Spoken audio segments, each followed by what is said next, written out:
Welcome. In front of me is a Philips Xenium X588, and today I will show you how to insert SIM and SD card into the device. So to get started, you will need a SIM ejector, as I have one right here. They can provide it in a box, so you can get it from there, and if you can't find it, you can always use something like a paper clip and just straighten it out so it fits in there. Now, just drop the one that I wanted to show, so there it is. So something like this should work just fine. Okay, so once you have it, all you need to do is just push out the tray that is located on the left upper side, and it will pop out once you press it in.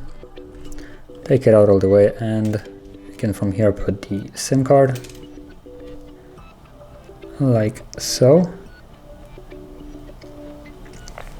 And also, it takes another SIM in here, like this, if you want to add two of them, so it would go like so. But for this purpose, I'm just going to use one SIM card and one SD card. So all you need to do is just add SD like this. Make sure that they're laying flush in there, as you can see, and then just slide it back into the phone.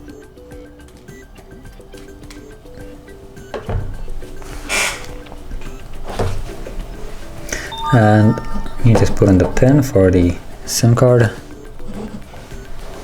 and you can see that SIM is working and SD card as well. So that is how you insert it into the device. And if you found this video helpful, don't forget to hit like, subscribe, and thanks for watching.